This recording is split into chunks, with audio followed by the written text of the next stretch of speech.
Hi guys, I'm just Lucia, and for this month of love video, I will be talking about Marvel The Infinity Gauntlet.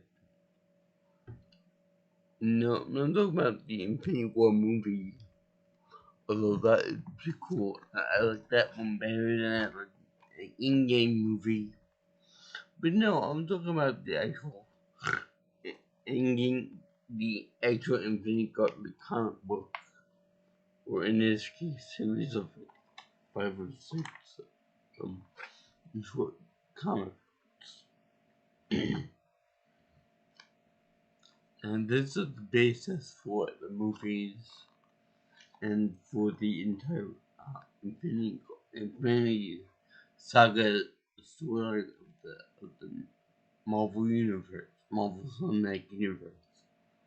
Now, I was first exposed to this comic when we watched YouTube and I saw Rob's uh, comics explained cover all of these little comic book needs, and I fell in love with it. I enjoy it. I enjoy the story of it. I enjoy Thanos. I enjoy all the superheroes, cosmic beings, all being together to defeat Thanos. Even though I don't think the cosmic beings give a shit about the Avengers, X-Men, and so on and so forth. Now, there have been some serious changes in the comic book from the comic book to the movie adaptation. Or actually, adaptation because there are several stories that lead up to the actual story of the Infinite Gauntlet. First and foremost, there is no Deadpool in both the comic and the movies because Disney didn't purchase Fox until later on after the movies are made. Second of all, there are no X-Men or Mephisto and Lady Death. Well, Mistress Death, I should say. As well as, no, there are some characters that aren't in it at all. They're either like Adam Warlock, which retreats at the end of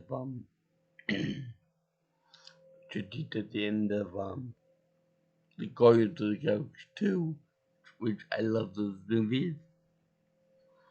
And I'm thinking that all the gems colors are different, from the actual movie versions of them. In the movies, red covers the reality gem, orange is the soul gem, mind is yellow, green is time, blue is the space gem, or stone, whichever you prefer. They're the same thing. And power gem is purple. So, I don't know what colors they are in the actual book, what represents which facet of reality or the universe. But there's that. Also, there's no direction in the movies either. You basically Thanos with tits, hair, and a thong and boobies, and spandex. All the spandex for Nebula, for Gamora, for pretty much any female character in comic books. Which kind of takes us not to think of it, but hey, we can do. People can say that Doctor Strange wears spandex, but we all know that that's just for in the realm of women in comic book at least. Now, Also, you'll notice that there's no Fantastic Four in the comic books. It's kind of a disappointment, but again, in the movie, they didn't have any they didn't have any any Fox Fox wasn't bought by Disney at this point, so they didn't have the rights to the character yet.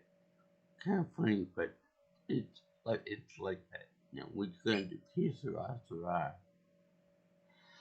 And there are a few characters in there that I have no idea who they are before I even read the comic books. We got the the basics here. We got Spider-Man and Captain America. We have a version of the war here. The Emerald and the Silver Surfer. We have Iron Man. I don't know who that guy is. Firestorm. And I didn't know who this kid looked like. Somebody else, but it's very Vision. And it's like Doug Doom, who doesn't really pay much of a role in this, but he does get pulled pretty quickly by Thanos. He tries to grab the Gauntlet for himself. And Governor went to Samara, which this fight is primarily done in outer space. I have no idea why they thought it'd be good to have Namor in there, because pretty much all you can do in space is punch real hard, like Captain America, and that's about it. As far as Thanos is concerned, Namor is pretty much a fly on a wall. He doesn't really do that much. He can't control the seas or anything like that. At least not in outer space. And then we got the She-Hulk, which got their own TV show, but I don't have Disney Plus, so I can't watch that. I would love to see her in like a movie or something. And then we got Animal Lock, which I'm not 100% sure about his powers, but they're connected with the Soul Gem and the Infinity Gauntlet in general. Of course, we got Spider-Man and Drax the Destroyer, which is so dumb that toward the end of this conflict, when the Gauntlet is knocked off the ground and everyone tries to grab infinite power, he's dumb enough to actually try to stop the Hulk, even though they're on the same team. I guess he probably realized that the Hulk will use the Gauntlet for evil purposes, even though the Hulk had limitless power output. Being the anger it gets stronger, gets kind of like me, with my anger toward a certain college. But I'll be releasing the Z's soon. More importantly, there's also Mephisto, which is the Marvel Universe's version of the devil, the Great Horn King himself, the devil. And then the Eros, Firestone. I don't know who this guy is right here. In the corner next to Eros. That's brother right over here. This little guy. So if anyone can tell me who he is.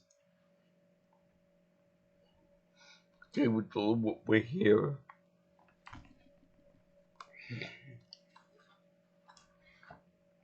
And one thing that they missed in the actual movies was that Thanos was doing all this, wiping out half the lives in the universe just to please Mr. Death, to get Boom Chihuahua with death herself. And she ignores Thanos. She even does things to spite him to go against him. And all I gotta say is that women, and my right fellas with me, can't live with them and can't live without them. So you can't even die with them. Then Thanos worships death at her feet. Where I love women, but I would never kill half life in the universe. Have the animals too. I don't know. That's kind of weird to do that. Would that also include all plant life too? You know, all the grass and trees and all bushes too. Would that count too? Also, the way they portray the famous happiness thing is that they take like one half of the planet or a country, for example, Latveria, for example, and they see that exactly half the population was disappeared, by the slap in an instant. I like the way they do it in the movie that they turn into dust and powder and then just fade away. That could be the explanation why Deadpool in there because he died that way. Also, it could be a way for Thanos to keep death off himself because it was like the love triangle with death and stuff. But what I mean to say here is that it's very convenient that they have like very for example that they have exactly half the population disappear. I mean, you would think that it'd be a little more messy than that. Say like um, let's say that the population is like of maybe like 2 million people. Let's say, wouldn't it make more sense for them to take like that instead of killing 1 million people with more like one and like just half a million there, and then they make up the other half million somewhere else, or say they take more than 1 million people there. So it's kind of odd that they would take away uh a half million per area per planet. As long as the grand total is one half the universe population disappears, that will cover it all. So that's something for thought too. And of course, you got the character design changes, which is actually kind of fascinating here.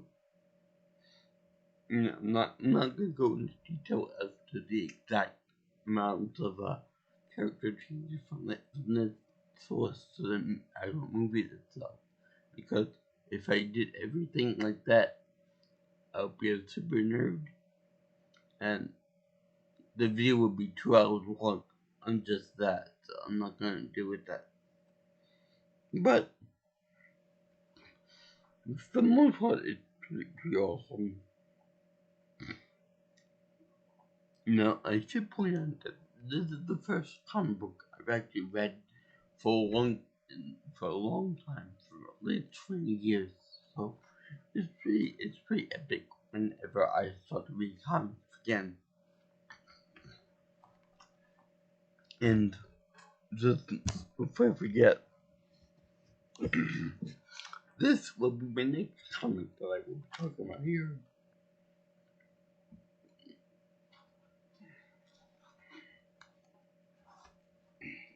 I have no idea when I'm going to get into this, but this is one of them 3-in-1 manga or manga copies of Dragon Ball, the original source material from Akira Toriyama. And I know you've always heard of the Incredible Hulk, Master Hulk. Infinite Hulk, Joe Fix's Hulk, but also known as the Great Hulk. But let me introduce you to, or reintroduce you to, my personal favorite of the bunch, the Peter Hulk. And the reason I call him Peter Hulk, well, it's kind of obvious. This Hulk is, I don't know whether it's whether an accident or whatever, but his face seems to say, I like the children, and I'm okay with that. And you know, it's funny. I remember I had a professor at a certain college, which will remain named for now, that uh, that looked to look the Peter Hulk. I don't know. I doubt if he would like draw monster in the parallel, but it was just funny to think of that and the fact that he was a smart ass about everything too, and he was a penny ass too on my part. Well, I'll get to that in a future video to boot. Trust me, it'll be good. It'll be good because I have some emails that I would love to show everyone and make public. Not, I don't believe in for that 100%. But yeah, this comic book is excellent because they show Silver Surfer and his former master Galactus, and they are really powerful. They're so powerful that Silver Surfer ends up showing us a nice shot of his ass, of his ring, silvery ass. Now, I gotta admit, I never read any of the Silver Surfer comic books. In fact, I know of someone that liked the Silver Surfer comic books. He had #1 issue until his mother destroyed them on him. To which I say, what the hell are you doing with #1 comic book and get destroyed? And that stuff is worth money. But in any case, you got these two are really powerful. It's sort of hurt, and Galactus just smacked him around like that dog with the gauntlet on, which is basically a glove that still his hand. Now, I have to ask this question. This question I gotta ask them. They showed the gauntlet actually come off his hand in the book in the movie too. Or maybe they're just trying to get off. It's still off. So anyway, they show him without the gauntlet on, and then go on to different hands and stuff. But the glove doesn't change sizes. The it looks like it could fit completely on the Hulk's hand and Drax destroy hand. But when it comes to other people that possess the glove, like Nebula, for example, if movie and and Warlock too, and so they're about human size. So now, does that mean the gauntlet actually gets size compared to who's holding it? Or is it just like a loose fit on them? Another thing too is that Adam Warlock, during the end of the show, the comic book version at least, goes inside the soul gem, and then briefly deactivates all the 5 other stones So if you could do this, why didn't you do when Thanos had it? Why did you wait till Nebula had it? But by the way, Nebula gets a hold of it when Thanos doesn't look when he becomes a supreme being and usurps um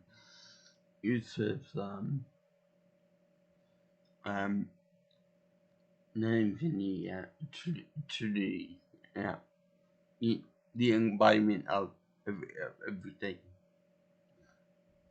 And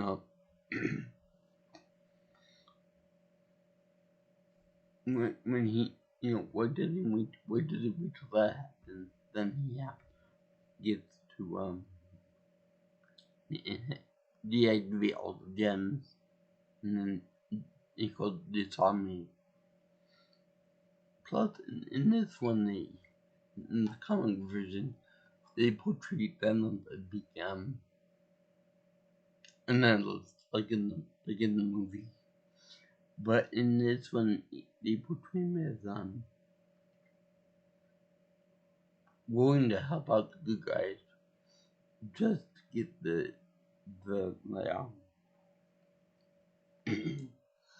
the Gauntlet away from Nebula, which, by the way, he restored back to life, but it's more of like a zombie type thing, like a husk of it from himself. And then when she gets the Gauntlet back, she ends up becoming a full human being, or a humanoid figure, complete with high heels, spandex, and a thong too. I like the way whenever they refer to females in this universe, they always have to have heels. Like Nick Doubtfire said, whoever invented the heel should kill them. And also another thing too is that they show Bambi Long in the beginning. Bambi and his friends are just really humans that I guess get warped or something that change color and things like that. But I don't understand what the point of having them in the story is whatsoever. I mean, when Rob talked about it, he would like, you mentioned briefly about it, and then when they all got dead, they all grew to be dead. So, I'm thinking now,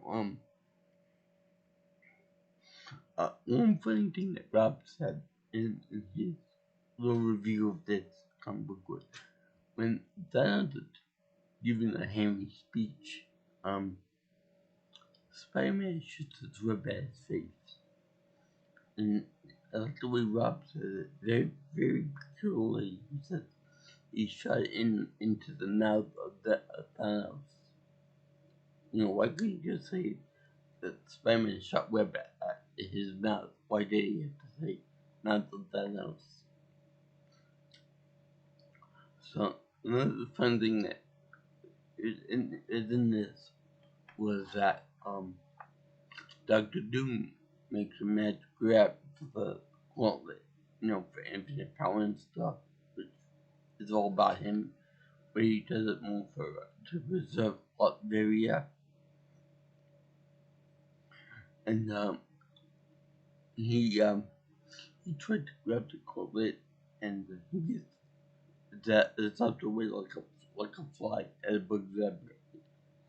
He gets really smacked back pin slap, if you will, back away. And that was his last time that he tried for it because his memory was wiped. Now this is a lot about him because he's like a big threat in the Marvel universe.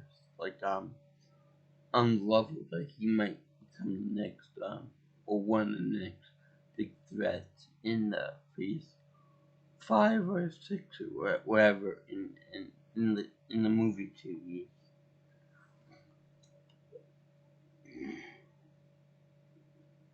also, my thing is they have a white, Nick Fury. I like the Tim Jackson version better. And that's all I gotta say about that. And so the Pure Hulk also says that too. But you know who they're forgetting in the comics? The Juggernaut.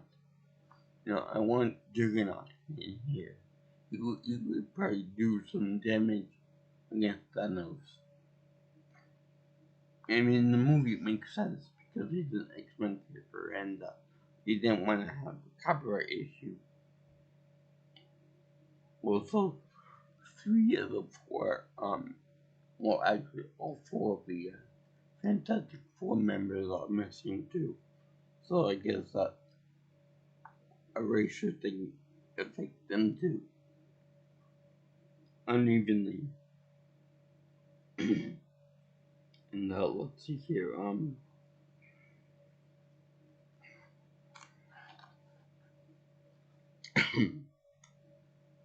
in the movie they have like Thanos going into the same costume that he was in the comic book, but they show him like going to peaceful life in this book version, but yet in the movie version they had him to um to run the fight and stuff, and that you guys didn't win the fight in this one.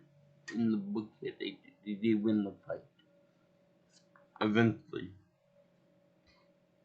You know, it would have been simple and predictable for them to travel back in time stone. Also, I don't know if Scarlet Witch is actually in here too. You know, at power skin wise.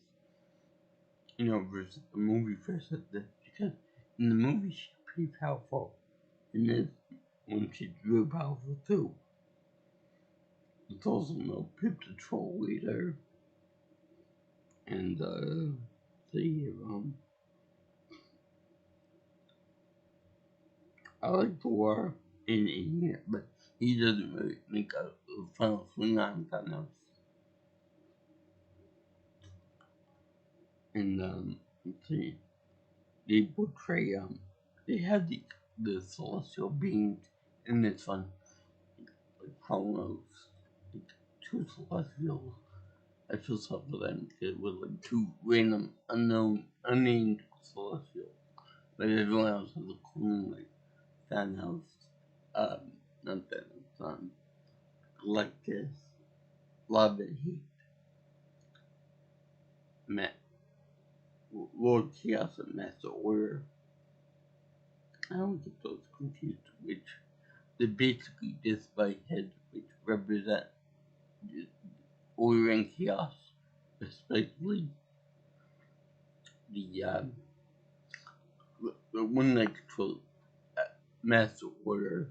Um, Master Order looks like a regular bald-headed guy, and Lord Chaos looks like a monster with no hair, and he's got like a stars a galaxy in his face and under his feet. It looks cool. If you were to have a voice in these comics or in a future movie, I would like to think that he's just like a monster girl, like round, whenever he had to talk. And then you have Saya Hate Mistress Love, which yeah, it's hate and love at the same time.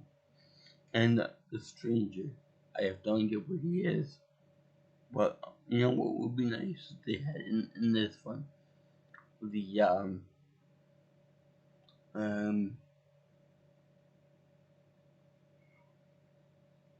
the guy not the stranger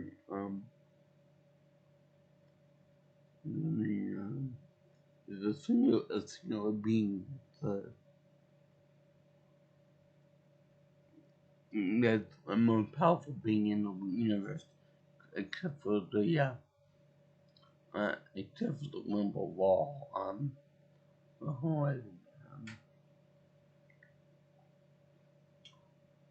um,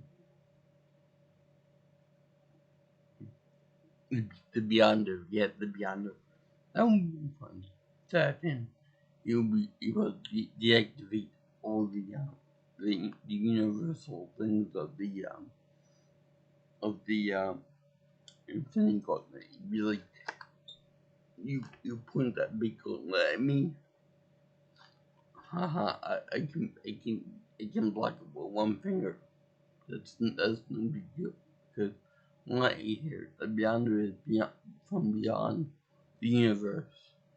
So therefore he's more powerful than something that is only affected in this universe. Which by the way, if you go to different universe in Marvel history, you would be able to have a different concept that would be subject to different rules. And you would take this copy of the Infinite Gauntlet with the stones and bring it to another universe that that will work either because they would only affect the dimension that they work in. The from now the when Venom fights against the cosmic being all at once or one at a time, like bitch please, and he just pimps up all these cosmic beings. And even when Nebula gets the Infinity Gauntlet with her shattered mind, she ends up getting the blood from all the cosmic beings plus death plus um Eon, which I have no idea about, and plus Mephisto at the same time. Or 12 to 15 characters shooting their cosmic beams at her at once. Even then, that even an idiot, even though it can take these attacks with the power of the infinite gems, and if you use them, I also like the way the throne that Thanos has with him changes changes the face on it to represent the person who had the Infinity Stones in their position. So first it was Thanos and Death, then just Thanos, and then with Nebula. So if the Hulk has it, would change the Hulk would change to Emerald. Now that he has it, now even as Thanos for advice on how to use the gems. Now, I like the fact that he adds advice from, and also the way he portrays the Thanos with no pupils, so his eyes are all black. Much different the way than in the movie. In the movie, it's more human, more like James Brolin with prune face. Now, be interested in if they bring back him for Deadpool 3 for Tier 1 Thanos because they're the same guy. Anyway, they have, okay, Vision does not have the Mind Stone in this one.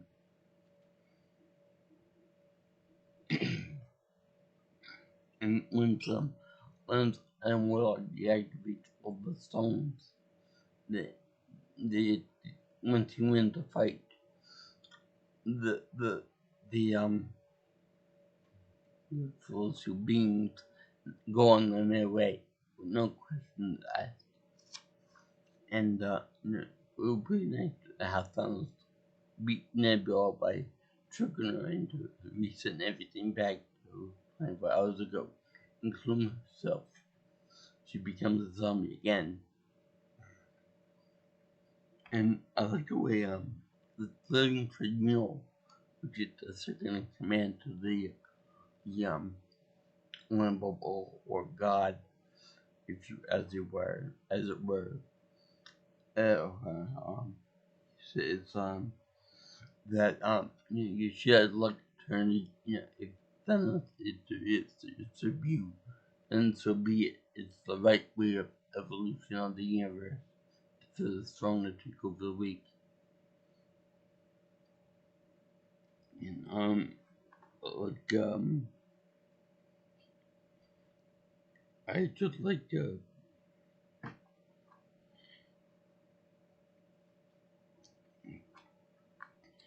I just like the way it's all wrapped up in a pretty little bow at the end. Where the only thing that I could see is more beautiful than that is the way Avatar ended.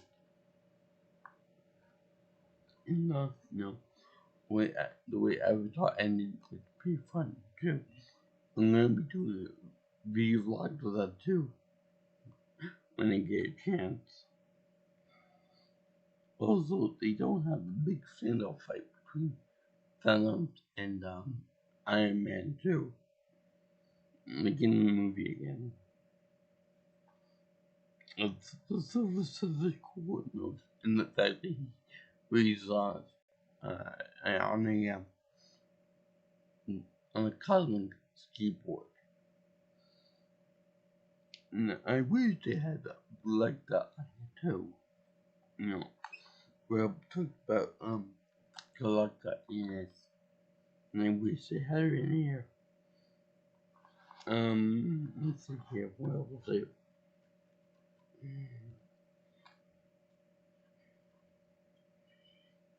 I like the way they have Oh yeah, I'm sorry. With Mitt's death on the first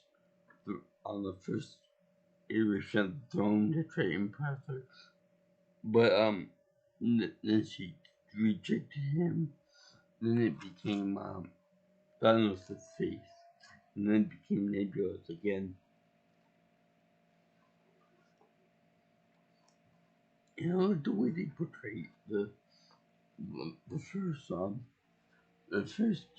part of this with the Silver Surfer crashing into Doctor Strange's house and looking all fearful and stuff. Thanos is coming. Be prepared. Thanos is coming. I think I'm more like more of Jesus figure, like a benevolent leader of power and stuff.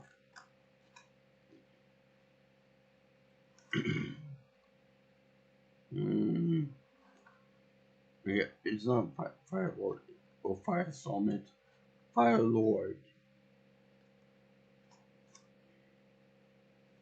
And I like the way that you have Cloak engulf Thanos within himself, and Thanos just bursts out and kills him. Okay, I'm just going through the see if I forgot anything.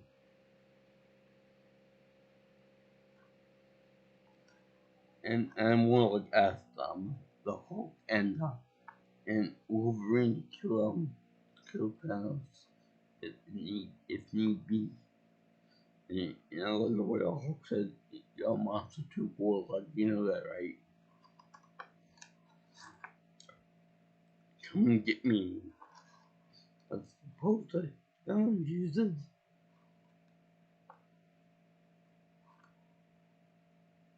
I mean, the way, or what do the Watcher just is there just to watch and document the events, chronicle them. He's like, look, I know you're powerful, and it's coming in an instant, but I'm just here to watch. I'm just here to be a spectator. Don't kill me, please. But another thing too is that is death the most powerful one of all? I know that the stranger, the master order and Lord Chaos, and other people are higher money and bigger than that and stuff. But if you think about it, in other stories, we have seen that they can in fact die. So does that mean that death is more powerful than like the largest of the others? Even though in the story you could turn a stone.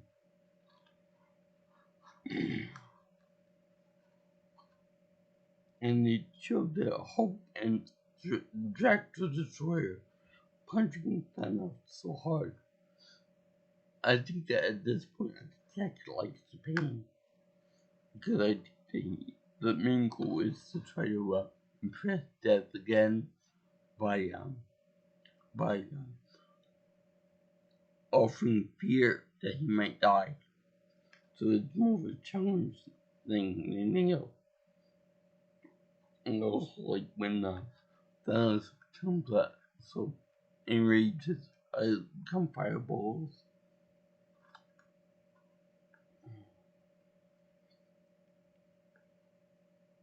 Of course, she takes on the Earth Warriors one by one, even with the gloves, even with the Gauntlet.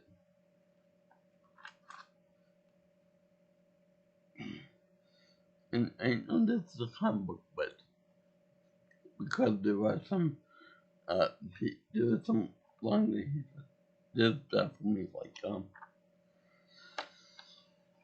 Namor says, "I Namor, I Namor can't believe this." Like you really have to say, I Namor, and Nebula takes the gauntlet away from him when he distracted, become omnipotent. Should have saw that one coming. And it's kind of odd that he offers to take give Nebula like her rightful place, takes him, even though they are, she is his daughter, and yet you point that out, and yet she does respond by putting him in a encasing in like a rock a rock tomb, more or less. He says, I take it my offer has been rejected. What was your first clue?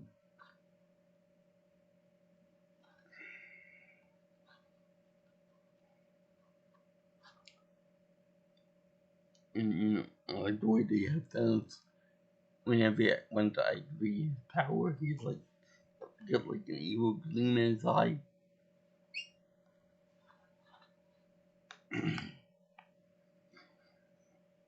And Nebula hates him with a passion. Also, in this, there are a ton of ass shots of the women characters, including Nebula.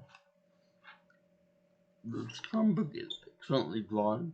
The writing is excellent, even though at a point in time it's so fun. And that concludes this video on the Infinity Gauntlet saga in the comic form. If you want me to see any more of my stuff, then subscribe to my channel. Or you call me about 631 707 3707. Or you can contact me on Twitter at PMelsonPro. Or you can email me at JK's viewing channel. Remember guys, this was like a real fun comic. I suggest you pick it up at your local store. I got this local free before it went business. So yeah, aloha guys, and have fun with this. Watch the movies and you know the extended TV version, the Marvel Universe. Talk for now, guys. I salute you.